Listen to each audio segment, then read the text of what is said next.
Hey guys, and welcome back to another episode of Des Farms. Today we're going to be talking about vehicles,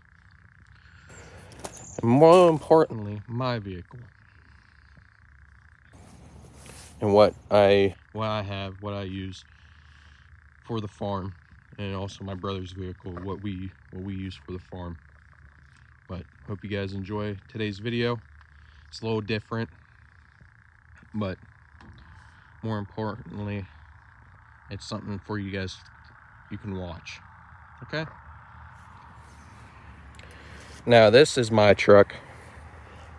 It's a 2010 Dodge 2500 with a Hemi in it. I bought this truck after I wrecked my 2004 F-250. Same was my old Ford, 4-door, 6.5 foot bed. But this is different. Also has, I bought this truck with these tires at a dealership. They have Moto Metals rims and BFG Goodrich tires on them. They're LT2 2565 R18s. They're really solid. Nice tread and everything like that. Like I said, it does have the Hemi in it, 5.7 liter. It has the brush guard. Came with the truck. A little bent in certain areas and stuff like that. But this truck I looked up on Carfax came out of Titusville, Pennsylvania. I'm guessing it was probably some kids, obviously. Some daddy's money vehicles and all that stuff. The only thing it doesn't have, which I was kind of bummed about, is that it doesn't have a gooseneck hitch in it. It has the press-on bed liner, well, not press-on, the slide-in bed liner, everything like that. Has AC and heat. I need to clean it. But Bighorn edition, so kind of basic model. There's a little mix and matches, like this is coming off, stuff like that. It has if it will focus, 97,284 miles. I ain't gonna show you the interior because the interior is really dirty.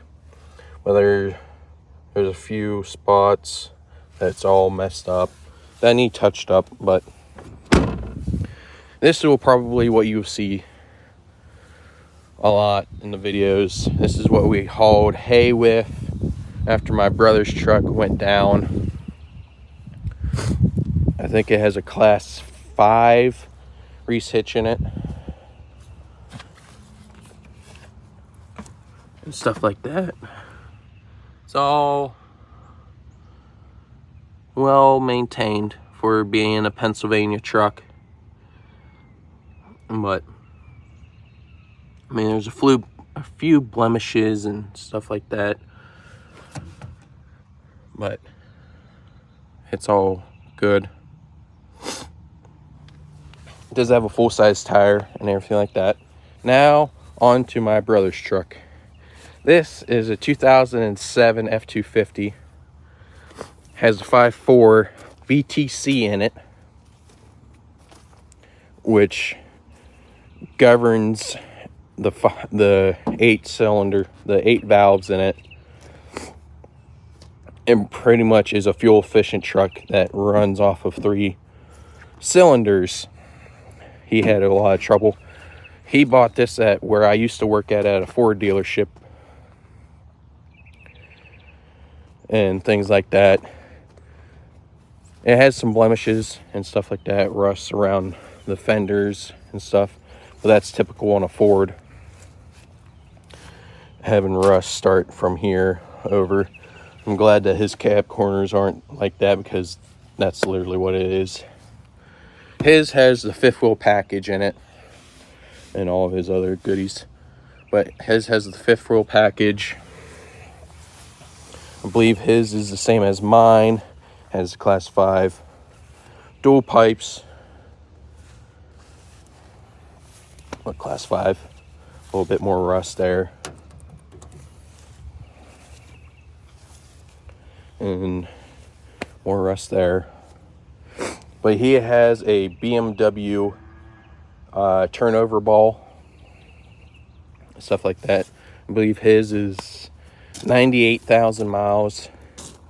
He bought it with 92. I bought my truck that had 87,000 on it. But XLT Super Duty, everything. With his truck having problems, him and my brother-in-law went through and redid everything, did the timing chains, the oil, the spark plugs, everything in it. It's basically the whole entire front end and the sides and everything like that are pretty much brand new now on his truck, and it works. But he's running into a situation that his truck stalled on him yesterday. And if you guys wanted a point of reference, today's the 23rd, I believe, of October. We're kind of slowing down with farming wise and all that stuff. We can't make a third cutting. We're kind of too late. The grass is starting to get cold, not growing as much, stuff like that. And these are the sheep's bells, and the cows' bells are up there and stuff like that. But this is my brother's truck, and that's mine. Got that out of a dealership in Ohio. But yeah, it's very nice. Also, I'll give you some updates. Our cows, they're good. The calves, we're going to be weaning them here in a few weeks. Hopefully we can get to them. We feed them and they walk up to us and we can touch them and stuff. But we're going to try to sort them and put them into the barn. They're about 500 pounds of pure beef and dairy cross. I think I told you guys that we took them to a farm. They raise nothing but Beefmaster cattle, and they're crossed with Beefmaster. Some of them, there was only 3 calves that were born, and you're wondering why we have 4 cows. The one that's underneath the shade right here is my cow. She's registered Shorthorn. She didn't go with the other ones, and she got 8-eyed, artificially inseminated, and she never took. So we're hoping that the bull calf that we got from this year is down there to breed all of these cows for next year, so then we can get some calves to bring in cash flow. But that's the update. Our sheep are up here. They keep on getting out and destroying these bales here because they're just jumping this old woven wire fence. We need to redo it, the whole entire section. We did that down here, this piece, about 3 years ago, and it's sagging and everything like that. We don't have the puller to make it tight, and the way you can kind of see it in the video, it kind of swoops down and like divots up and goes forward and stuff like that. We did that in March, and you can see through some of the T-posts, some of them are higher, some of them are lower and all that stuff. They sunk. and just ruined that. Those are the neighbor cows over there. Here's the sheep. But sorry, I'm having a cold. But I am in the search of looking for some pigs. I'm gonna do a series on how to raise pigs on a small farm. I'm gonna start out raising feeder pigs and bringing them up to fat hogs and selling them to eventually have enough income to then build a building and start raising sows and from farrow to finish style hogs. I want to do that and post it, the series and everything like that. And you just been in the search of some hogs, but hope you guys enjoy today's video on the farm trucks and everything like that, and the update of the animals. But hope to see you guys soon. Please like, comment, and subscribe. Do whatever you can to make this video or any other videos see more people. But with that being said, see you guys on the next one.